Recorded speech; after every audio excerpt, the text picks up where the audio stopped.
आज हम बात करेंगे फिल्मी दुनिया के शहंशाह अमिताभ बच्चन की, युग पुरुष अमिताभ बच्चन की। अमिताभ बच्चन के मन में क्या है, आने वाले दिनों में वो क्या करने वाले हैं, उनकी साइको एनालिसिस रिपोर्ट एक मनोवैज्ञानिक से सुनिएगा। अमिताभ बच्चन के मन के अंदर की साइको एनालिसिस रिपोर्ट। मैं अमिताभ बच्चन के व्यक्तित्व से बहुत कुछ सीखा हूँ। अमिताभ बच्चन एक ऐसे व्यक्तित्व हैं जो अपने असूलों पर जीते हैं।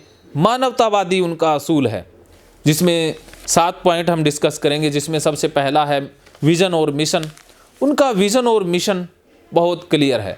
उन्होंने जो करना है मानवता के लिए करना है, आम लोगों के लिए करना है। वो अपने संदेश को हमेशा सोच समझ कर डिलीवर करते हैं। जो भी काम करते हैं उससे युवाओं के ऊपर, भारतीयों के ऊपर, आवाम के ऊपर क्या इफ़ेक्ट आएगा वो सोचते हैं। उनके अंदर मानवतावादी मिशन और विज़न है। उनका दृष्टिकोण हमेशा मानवतावादी रहा है। जैसे भगवान श्री कृष्ण का मिशन था सर्वहिताय सर्व सुखाय, ऐसा ही मिशन और विज़न अमिताभ बच्चन का है।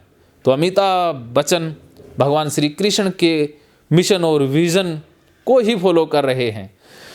और इसके बाद अगला जो पॉइंट आता है ओपननेस का। उनके अंदर ओपननेस बहुत ज़्यादा है। एक्सट्रोवर्ट इंसान हैं, जो कहते हैं खुलकर कहते हैं, अपनी बात बहुत स्पष्टता और खुलकर रखते हैं। जो कहना है कह देते हैं।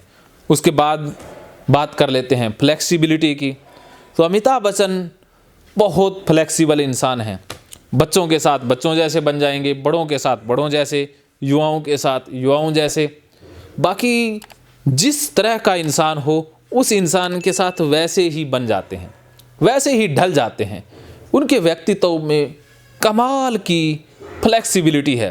फ्लेक्सिबिलिटी की दुनिया के बेताज बादशाह हैं अमिताभ बच्चन। इसके बाद बात कर लेते हैं लॉयल्टी की। अमिताभ बच्चन जैसा लॉयल इंसान दुनिया में दूसरा कोई नहीं है। वादे के खरे हैं, वचन के खरे हैं, देन लेन में पक्के हैं। अपना कितना ही नुकसान हो जाए, लेकिन उन्होंने जो वादा किया है वो पूरा करके दिखाते हैं। रघुकुल रीत सदा चली आई, प्राण जाई पर वचन ना जाई। उन्होंने जो कह दिया वो पूरा करते हैं। असूलों के वादे के पक्के हैं। बहुत लॉयल इंसान हैं। कोई भी इंसान उनके ऊपर आंखें मूंद कर विश्वास कर सकता है। वो कभी भी किसी का विश्वास तोड़ेंगे नहीं, कभी वो तोड़ सकते ही नहीं। मैं यूँ कहूँ कि उनके चेहरे पर जो मासूमियता, या मैंने जब उनके चेहरे को पढ़ा, फेस रीड किया, तो जो मासूमियता, जो लॉयल्टी अमिताभ बच्चन के व्यक्तित्व में है, चेहरे पर है, ऐसी बहुत कम लोगों में देखने को मिलती है।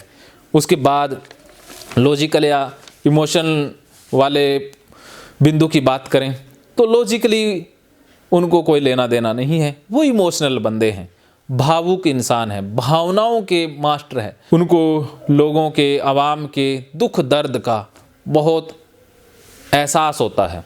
एक बच्चे के मन में क्या चल रहा है वो बहुत अच्छे से पहचान लेते हैं। इमोशन की उन्हें बहुत परख है। इमोशन इंसान हैं।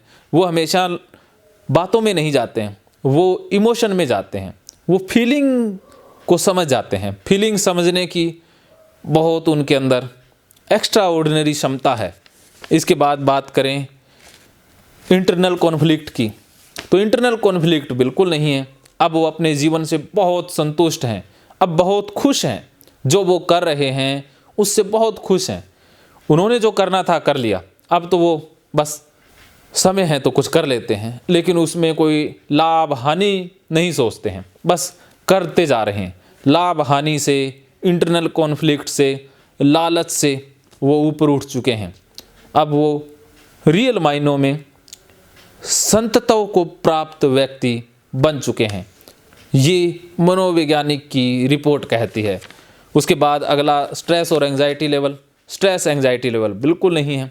बिल्कुल अपने लाइफ से वो संतुष्ट हैं। पूरी तरह से उन्होंने अपने जीवन को जिया है। कुछ बाकी उन्होंने छोड़ा ही नहीं है। जो करना था उन्होंने कर लिया और अपने जीवन से बहुत खुश हैं। इसके बाद ईगो की बात कर लेते हैं। ईगो उनके अंदर है ही नहीं। बहुत साफ स्पष्ट छवि के इंसान हैं। अहंकार शून्यता की अवस्था में अभी वो जी रहे हैं। बस अपने साथ, अपने परिवार के साथ, या जो उनका कार्य है उसी के साथ वो खुश हैं। लेकिन मानवता के लिए वो रोल मॉडल हैं। रोल मॉडल अब हैं, रहेंगे, हमेशा रहेंगे, रोल मॉडल ही रहेंगे।